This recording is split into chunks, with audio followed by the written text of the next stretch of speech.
Bonjour à tous, c'est Jean-Cyril. Aujourd'hui, nous sommes dans ma cave. Alors, dans la cave, vous voyez là, il y a les cartons que j'ai préparés pour recevoir les pommes de terre.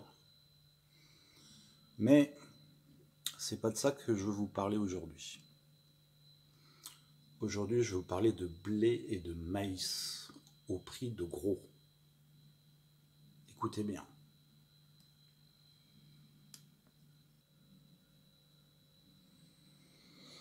Alors, comme je vous le disais dans l'autre vidéo, je passe pas mal de mon temps à chercher des trucs plus efficaces, plus économiques, plus durables ou plus écologiques. Donc, autant vous en faire profiter. Alors évidemment, pour les cailles et les pigeons, j'utilise du grain euh, et surtout du blé. Et puis un tiers ou de maïs, on va dire.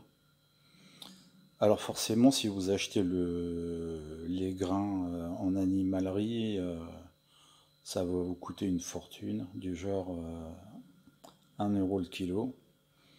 Donc moi, il fallait que je trouve une autre solution. Et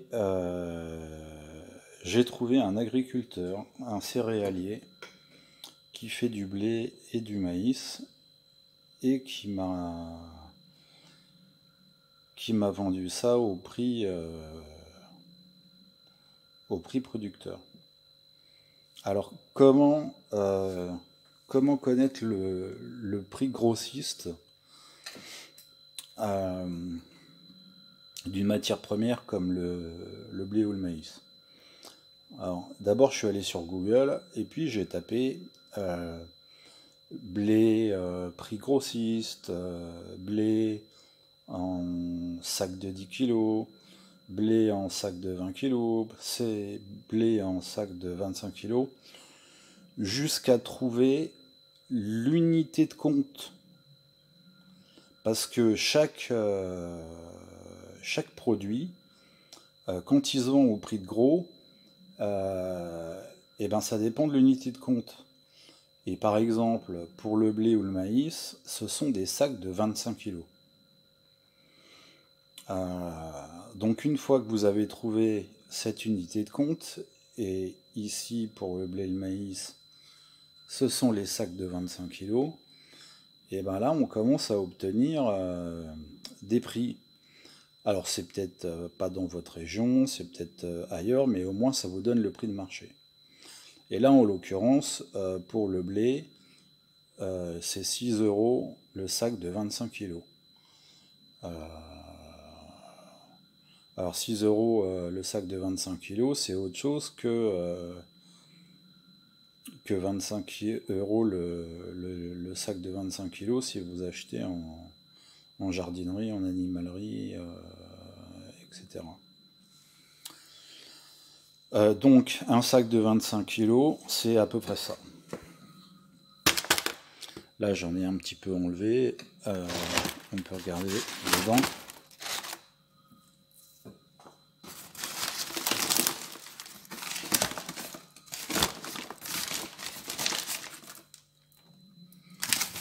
Et voilà, du maïs. Alors c'est du maïs qui est séché dans un séchoir, hein. Et ce maïs ensuite il va pour l'industrie alimentaire.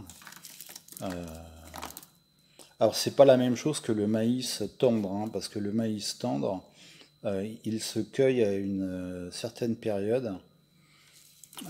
Bon, lorsque c'est encore sur pied, hein, donc c'est pas la même chose. Et celui-là, il doit servir à faire de la farine. En tout cas, il est propre à l'alimentation humaine. Après, je sais pas comment vous pouvez le. Si vous en faites de la farine, ouais, vous pouvez ensuite l'utiliser. Donc, ça c'est pour le maïs. Et alors ça c'est la poubelle de la ville, faut pas le dire. Euh, bon, alors c'est temporaire. Mais voilà, ça me permet de stocker le blé. Alors vous savez que le blé, ça se mange, hein. Euh, le problème c'est qu'il y a encore un petit peu de cosse. Alors je sais pas, il doit y avoir un moyen, peut-être en le frottant. Et j'ai essayé, hein, alors il faut le cuire 45 minutes. Et ensuite ça se mange, hein. Dans le commerce, il y a du blé pré-cuit, c'est la même chose, hein. Et puis vous avez aussi la possibilité de faire de la farine et de faire votre propre pain. Euh, je devrais peut-être essayer de faire ça, de faire du pain. Il y a plein de recettes sur internet. Le problème c'est le pétrissage, mais il y a des recettes sans pétrissage aussi. Alors, quand on stocke des céréales comme ça, il faut quand même faire très attention. Bon, voilà, là dans la poubelle, j'utilise aussi les bouteilles d'eau de 5 litres. Ça, c'est pas mal, vous voyez. Euh, le sac là, c'est parce que j'ai pas d'autres moyens et ça, il faut éviter parce que les rongeurs, ils bouffent ça facilement, quoi. Euh,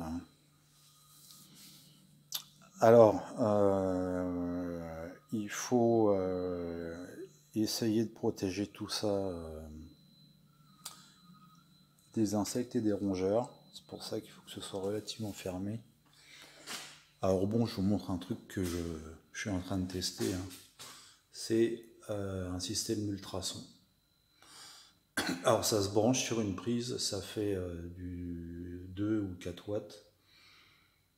Euh, alors il paraît que ça marche contre les rongeurs. Bon, et l'avantage c'est que c'est pas du poison et ça les tue pas, quoi.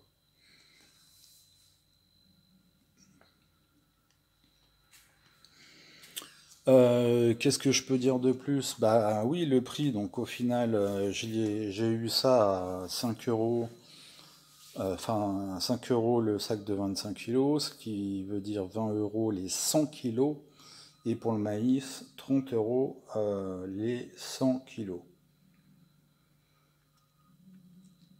Euh, Ça veut dire en fait j'ai eu 200 kilos pour 50 euros. Vous vous imaginez, c'est je pense plus d'un an de bouffe pour les pigeons et les cailles. Et c'est sûr que ça change beaucoup de choses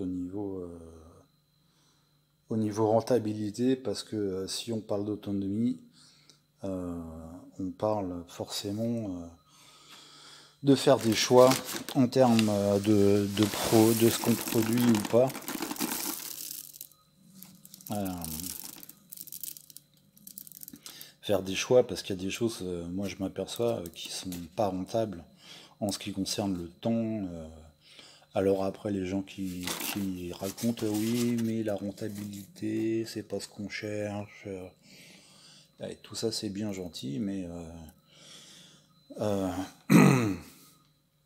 je suis pas obligé de manger tous les légumes possibles et inimaginables, hein. Donc je fais des choix entre les légumes que je produis, parce que certains sont plus avantageux que d'autres. Voilà, c'est comme ça. C'est comme ça. Et puis aussi, on peut pas tout faire, hein. On peut pas tout produire. Donc faut faire des choix. Et moi j'ai beaucoup de choses. Vous voyez là, j'ai tout le garage à réhabiliter. Donc je dois faire des choix en termes de temps de travail. Euh, et donc, ouais, il y a aussi un énorme avantage. Là, c'est que je me suis fait livrer 200 kilos. c'est 200 kilos en moins à trimballer par rapport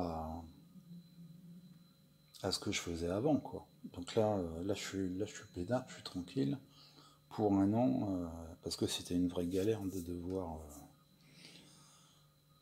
devoir transporter tous ces sacs. Donc voilà pour le blé et le maïs. Euh, alors c'est la même chose pour la paille, hein. J'ai trouvé un agriculteur qui m'a livré 30 petites bottes de paille. Alors faut savoir que 30 petites bottes de paille, ça rentre pile dans un trafic Renault. Donc voilà, ça faisait une camionnette pleine. Et je les avais payées. J'avais payé 100 euros pour 30 bottes livrées. Livraison incluse. Ouais. Donc voilà, chers amis,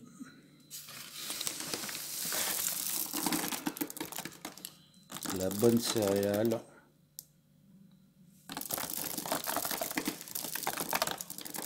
pour les poulets. Bon allez, à bientôt pour une prochaine vidéo.